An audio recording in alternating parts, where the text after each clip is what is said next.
The Dharma Discourses of Cardinal Master Chongsan. Part 2, Dharma Discourses. Chapter 11, Dharma Admonitions. One Cardinal Dharma Master Chongsan said, "Physical life is a side job, spiritual life is the main occupation." 2. The Master said, "Precepts, absorption, and wisdom are the clothing, food, and shelter of our spirits." 3. The Master said, "If one attains great enlightenment in one's youth, devotes oneself to the work of edification in middle age, and attains liberation in one's twilight years, then that would be a perfect life." 4. The Master said, "It will be more difficult to deliver a person who, even while living in a practice site, does not understand the importance of the Dharma." 5. The Master said, "Observe the precepts strictly, starting with the minor ones." We must take our Dharma seriously if the people of this world are to take it seriously.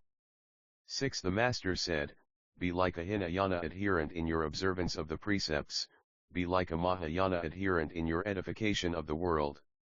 Thus, you should simultaneously pursue both Hinayana and Mahayana.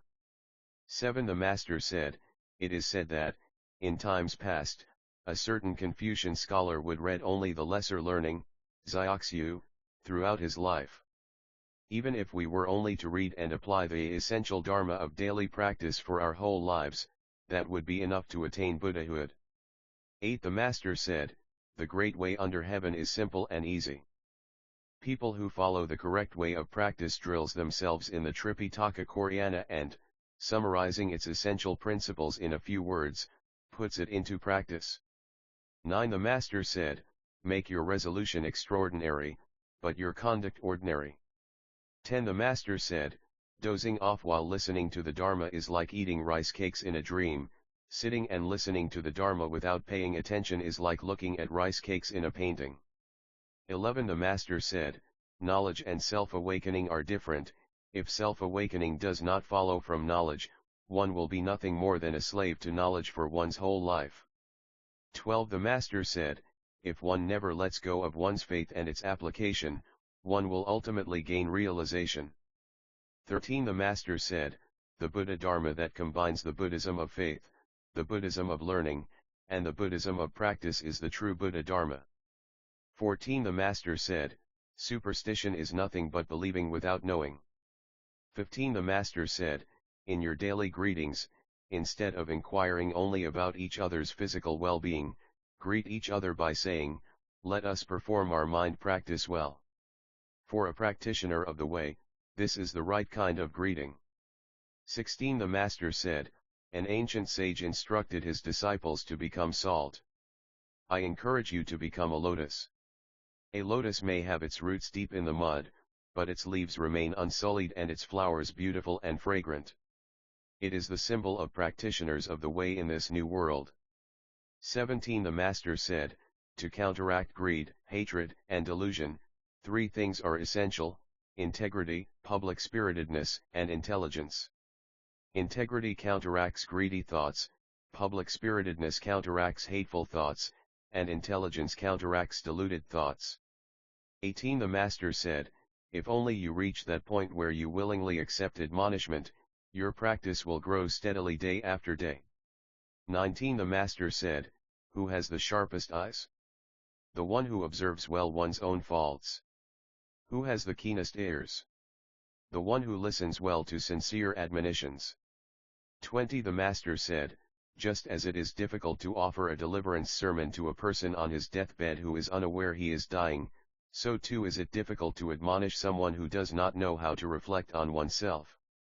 21. The Master said, "Just as the eye cannot see itself and a mirror cannot reflect itself, so too sentient beings are bound by a sign of self and, unable to see their own faults, only see others' faults. A practitioner observes oneself by transcending both self and others, hence, he or she understands correctly the faults of both oneself and others." 22. The Master said, "Someone who has neither aroused an aspiration in one's mind nor makes any effort to progress is a person who is dead while alive." 23. The Master said, "Aspiration and desire may seem similar, but there is a world of difference between them. Aspiration is a state of mind that seeks to benefit the public by transcending oneself. Desire is a state of mind that seeks to benefit oneself with oneself as the center. 24. The Master said, the most important thing for a dying person is to keep one's final thought pure and clear. The most important thing for a person making one start in the world is to entertain a great initial aspiration. The aspiration to attain Buddhahood and deliver all sentient beings is the greatest of all. 25. The Master said, just as a traveler has a destination, a practitioner's destination is Buddhahood.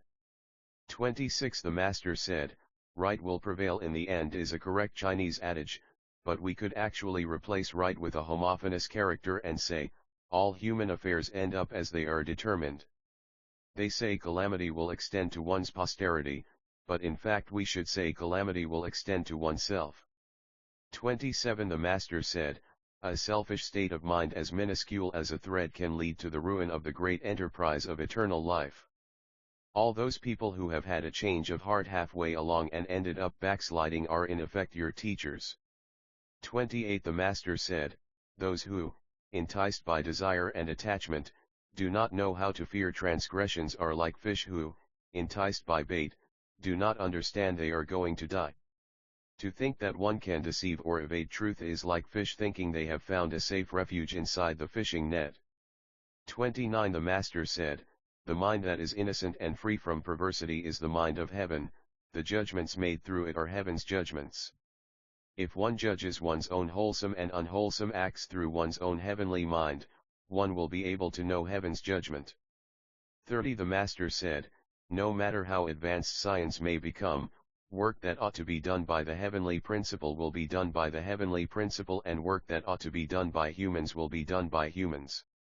31. The Master said, that change occurs when an extreme is reached is the principle of heaven and earth.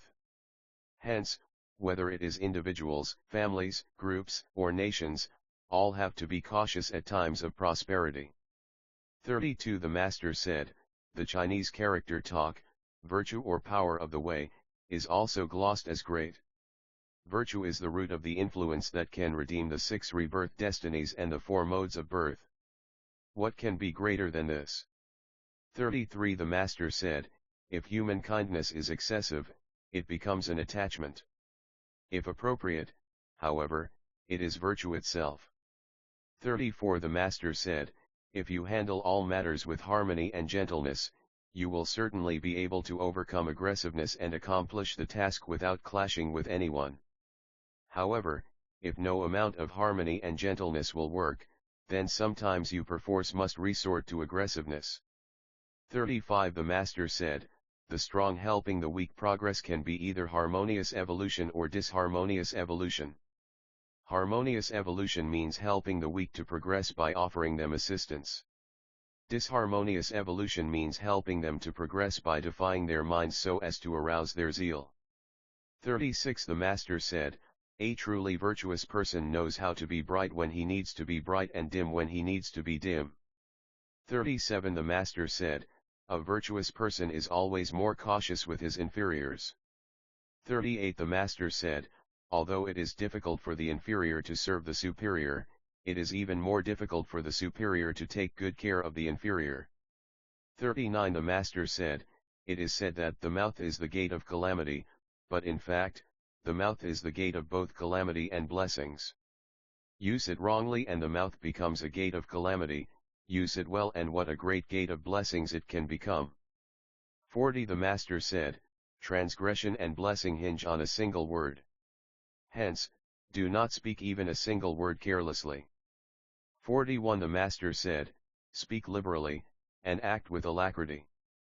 42. The Master said, a practitioner of the way who enjoys receiving favors but practices poorly will fall into baleful destinies.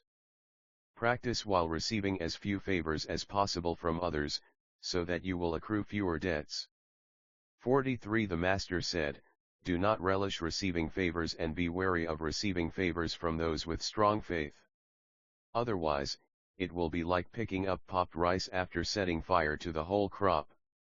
44. The Master said, physical footprints are left in the dirt, traces of one's mental activities are left in empty space, traces of one's life are left in the merit one has bestowed.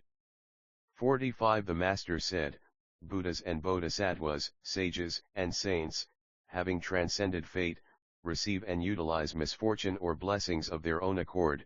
Ordinary persons and sentient beings, being dragged along by fate, are controlled by misfortune and blessings. 46 The Master said, it is difficult to endure hardship, but if you endure it again and again, your numinous elixir will be strengthened. It is difficult to be steadfast, but if you keep at it, your mental powers will accumulate and you will attain freedom in all things. 47 The Master said, the power of single-mindedness is tremendous. When 8 or 9 disciples of the founding master were working on the levee project during the winter months, they had to crack the ice and get into the icy water to work. Even though there was a severe outbreak of influenza that winter, all the members got through it without falling ill. 48 The Master said, there is a big difference between performing through words alone the practice of enduring difficulties and making a new turn in the mind and doing it painstakingly. Once you have managed to persevere through several difficult matters, subsequent matters will be easier to handle. 49 The Master said, Zhu Xi said, brambles grow back again even after being pruned, but irises and orchids die easily even when cultivated with care. It is difficult for us to engage in wholesome acts but easy to commit unwholesome ones. Exert yourself to prune unwholesome states of mind just as they begin to sprout, and maintain and cultivate wholesome states of mind, so that the wholesome roots of the seed of Buddhahood will take deep root over innumerable lifetimes. 50 The Master said, though sages may engage in disputes over right and wrong or feel love and hate, they differentiate right from wrong based solely on what is in the public's interest, and they engage in love and hate with a mind that is unattached to anything. 51 The Master said, wholesomeness is apparent thanks to unwholesomeness, unwholesomeness improves and develops thanks to wholesomeness. However, true wholesomeness manifests as wholesomeness by transcending the dichotomy between wholesome and unwholesome. 52 The Master said, ordinary persons are caught up in minor goodness and are unable to perform great goodness, they are caught up in minor wisdom and are unable to attain great wisdom. Sages carry out great acts of goodness through minor acts of goodness and gain great wisdom from minor wisdom. 53 The Master said, take pity on bad people, but don't hate them. Venerate good people, but don't be jealous of them. 54 The Master said, those of superior spiritual capacity are those who naturally possess a wholesome nature. Those of medium spiritual capacity are those who perform wholesome acts only after learning to do so.